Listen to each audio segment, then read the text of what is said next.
صل على سيدنا محمد صلی اللہ علیہ وسلم۔ جیسا کہ پچھلے 2-3 دروس سے آپ دیکھ رہے ہیں کہ کچھ ایسے واقعات مثال کے طور پہ طبع اول کے میں نے آپ سے ذکر کیے جو کہ شروع کے دروس میں ذکر کرنے کے تھے، اسی طرح چند اور واقعات میں آپ کے سامنے پیش کرنا چاہتا ہوں، پھر میں اس کو انشاءاللہ تعالی سیرت النبی میں I'll put it where it needs to be placed۔ تو چند واقعات میں آپ کے سامنے پیش کرنا چاہ رہا ہوں، اور یہ واقعات خصائص الکبریٰ میں موجود ہیں جو امام سیوطی نے لکھی ہے، سیرت النبی کی جو کتاب ہے۔ پھر امام ابو نعیم نے اس کو حلیۃ الاولیاء میں بھی بیان کیا ہے، اور پھر دلائل النبوہ اور دیگر کتب حدیث مثال کے طور پہ امام بہقی بھی ان میں سے چند روایات لائے ہیں۔ تو پہلی روایت جو میں آپ کے سامنے پیش کرنا چاہتا ہوں جو سیرت النبی سے متعلق ہے، وہ ایک جن صحابی کی ہے۔ اس کو حضرت ابو رجا رضی اللہ تعالیٰ عنہ روایت کرتے ہیں۔ وہ کہتے ہیں کہ ہم ایک سفر میں تھے تو ایک چشمے پہ اترے، وہاں ہم نے خیمہ لگایا اور دوپہر میں قیلولہ کرنے کے لیے لیٹ گئے، یعنی دوپہر میں جو آپ نیپ لیتے ہیں۔ تو کہتے ہیں میں دیکھتا ہوں کہ میرے خیمے میں ایک سانپ آیا اور خیمے میں آ کے تڑپنے لگا۔ میں نے یہ دیکھا تو پانی لیا تھوڑا سا اور اس پہ چھینٹے ڈالے تو وہ ایک دم ساکن ہو گیا۔ تھوڑی دیر کے بعد پھر لوٹنے اور تڑپنے لگا۔ میں عصر کی نماز پڑھنے کے لیے کھڑا ہو گیا۔ جب نماز پڑھ کے فارغ ہوا تو دیکھا تو سانپ مر گیا تھا۔ اب آپ یہ دیکھیں صحابہ کرام کا عمل، انہوں نے سانپ مر گیا تو چھوڑا نہیں۔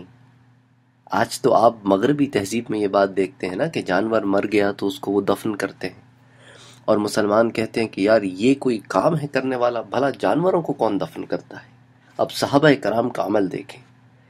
حضرت ابو رجا کہتے ہیں کہ میں نے ایک سفید کپڑے کا ٹکڑا لیا، اس سانپ کو اس میں لپیٹ کر کفن دیا، پھر ایک گڑھا کھود کر اس کو دفن کر دیا۔ اللہ اکبر! یہ صحابہ کے طریقے ہیں، ہم بھول گئے ہیں، غیروں نے اپنا لیے ہیں۔ وہ کہتے ہیں حضرت ابو رجا اس کے بعد ہم سفر پہ روانہ ہو گئے اور سارا دن اور ساری رات سفر کرتے رہے۔ صبح کے قریب ایک اور پانی کا چشمہ نظر آیا، کیونکہ صحراؤں کے سفر ہوتے تھے تو پانی از the source، big source۔ پانی کا چشمہ نظر آیا تو اس کے کنارے پہ پڑاؤ کر لیا اور ہم لیٹ گئے، اور جب آرام کرنے کے لیے لیٹے تو حضرت ابو رجا کہتے ہیں کہ میں نے چند آوازیں سنی جس میں سے کہا جا رہا تھا کہ تم پر سلام ہو، 1 مرتبہ، 2 مرتبہ، بلکہ 10 مرتبہ، بلکہ 10 نہیں 100، بلکہ 100 نہیں 1000 یا اس سے بھی زیادہ۔ میں نے پوچھا تم لوگ کون ہو؟ تو ان لوگوں نے جواب دیا کہ ہم جن ہیں۔ اللہ تعالیٰ تم پہ برکتیں نازل کرے، تم نے ہم پر وہ احسان کیا ہے جس کا بدلہ اتارنے کی ہم استطاعت نہیں رکھتے۔ تو حضرت ابو رجا کہتے ہیں کہ میں نے ان سے پوچھا کہ میں نے تم پر کون سا احسان کیا ہے؟ انہوں نے بتایا کہ وہ سانپ جو تمہارے پاس مرا تھا وہ ان جنات میں سے آخری تھا جنہوں نے محمد مصطفیٰ صلی اللہ علیہ وآلہ وسلم کے ہاتھ پہ بیعت کی تھی۔ اللہ اکبر! وہ صحابی تھا۔ اللہ اکبر! لا الہ الا اللہ محمد رسول اللہ۔ پھر اسی سلسلے میں ایک اور واقعہ جو خصائص الکبریٰ میں بھی ہے اور اس کو امام بہقی نے بھی روایت کیا ہے۔ حضرت اسید رحمہ اللہ علیہ سے روایت ہے، انہوں نے کہا کہ حضرت عمر بن عبدالعزیز سفر مکہ کے دوران ایک بیابان سے گزرے، ان کی نظر ایک سانپ پر پڑی جو مر چکا تھا۔ انہوں نے اپنے ساتھیوں سے کہا کہ اس کی زمین کھود کر اس کو دفنا دو، تو اوزار لائے گئے، زمین کھودی گئی اور مردہ سانپ کو کپڑے میں لپیٹ کر دفن کر دیا گیا۔ یہ ایک اور ہم کو یہاں سے ملتا ہے کہ تابعین، کیونکہ حضرت عمر بن عبدالعزیز تابعین تھے، تو تابعین نے بھی یہی سلسلہ جاری رکھا کہ کسی کو مردہ پاؤ تو اس کو دفن کر دو، بے شک جانوروں میں سے ہو۔ تو جب دفن سے فارغ ہوئے تو ایک آواز سنی گئی۔ آواز لگانے والا کہتا تھا کہ اے سرق، تم پر اللہ مہربان ہو، میں شہادت دیتا ہوں نبی کریم صلی اللہ علیہ وآلہ وسلم کی وہ پیشن گوئی آج پوری ہوئی جس میں اللہ کے رسول نے فرمایا تھا کہ اے سرق، تم ایک غیر آباد جنگل میں مرو گے، اور میری امت میں اس وقت جو سب سے بہتر شخص ہوگا وہ آ کر تم کو دفن کرے گا۔ حضرت عمر بن عبدالعزیز رحمہ اللہ علیہ نے ہاتف سے سوال کیا، آواز لگانے والے سے سوال کیا کہ بتا تو کون ہے، اللہ تجھ پہ رحمت کرے۔ تو وہ کہنے لگا کہ میں ملت مسلمہ کا ایک صالح سردار ہوں، میں ایک جن ہوں، اور جس کو آپ نے دفنایا ہے وہ سرق ہے۔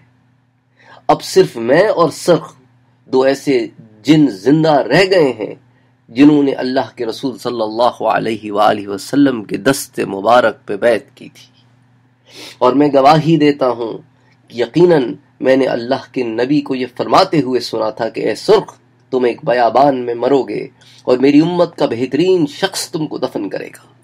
اللہ اکبر، لا الہ الا اللہ محمد رسول اللہ۔ یعنی عمر بن عبدالعزیز کی گواہی میرے آقا نے کب دی تھی؟ جب اس جن سے ملاقات ہوئی تھی۔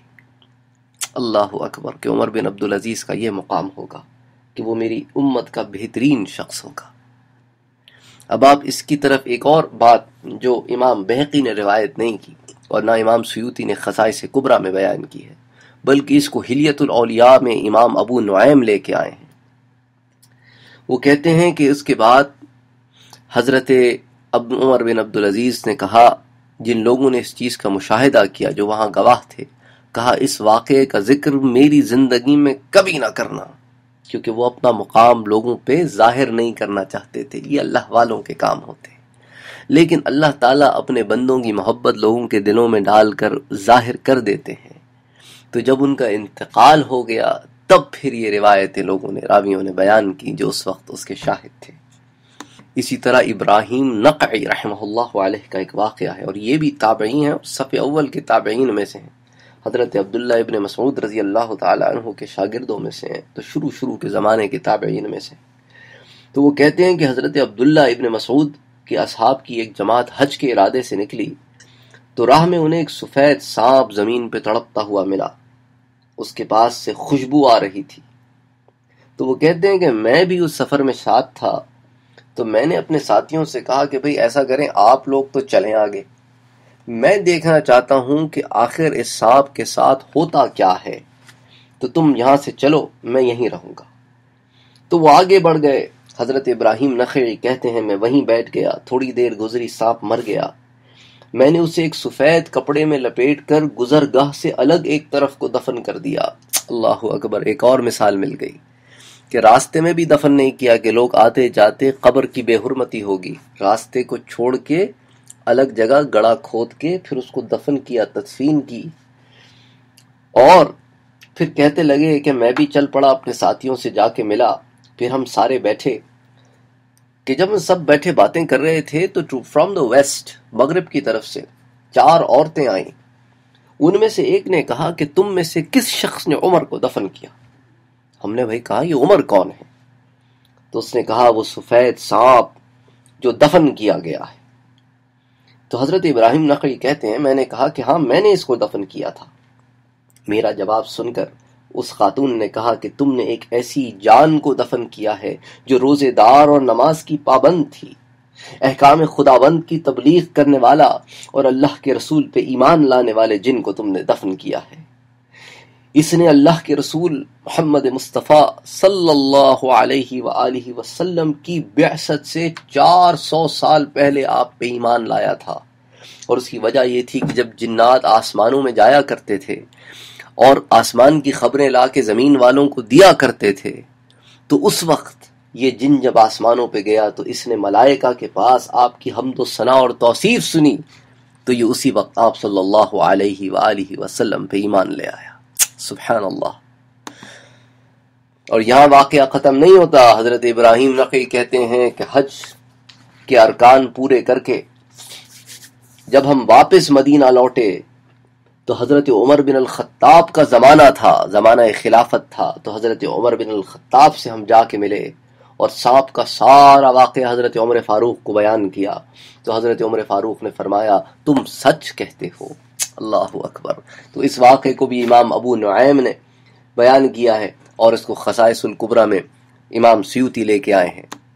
اسی طرح ایک اور واقعہ جو خصائص الکبریٰ میں بھی موجود ہے اور امام ابو نعیم بھی روایت کرتے ہیں، یہ حضرت ابی ابن کعب رضی اللہ تعالیٰ عنہ جو صحابی رسول ہیں، جن کے بارے میں اللہ کے رسول نے فرمایا کہ تم میں سے بہترین قرآن کی تلاوت ابی کرتے ہیں، یا ان کو ایک حدیث میں ان لوگوں میں شمار کیا جو قرآن کی بہترین تلاوت کرتے ہیں۔ تو حضرت ابی بن کعب سے روایت ہے کہ کچھ لوگ سفر حج پہ روانہ ہوئے اور سفر کے دوران راستہ بھول گئے، اور جب نامعلوم راہوں پر بھٹکتے رہے، غذا نہ ہونے کی وجہ سے بھوک اور خشک و گرم جنگل کی پیاس سے ڈھال ہو کر مرنے کے قریب آ گئے، تو انہوں نے اپنے کفن پہن لی اور موت کا انتظار کرنے لگے۔ اس حالت میں ان کے پاس ایک جن آیا اور اس نے بتایا کہ میں مسلمان ہوں، میں نے اللہ کے رسول سے قرآن سنا ہے اور اللہ کے رسول کا قول مجھے پہنچا ہے کہ مومن تو آپس میں بھائی بھائی ہیں، وہ ایک دوسرے کے مددگار ہیں اور ایک دوسرے کے لیے نیک خواہشات رکھتے ہیں اور ایک دوسرے کو مصیبت میں نہیں چھوڑتے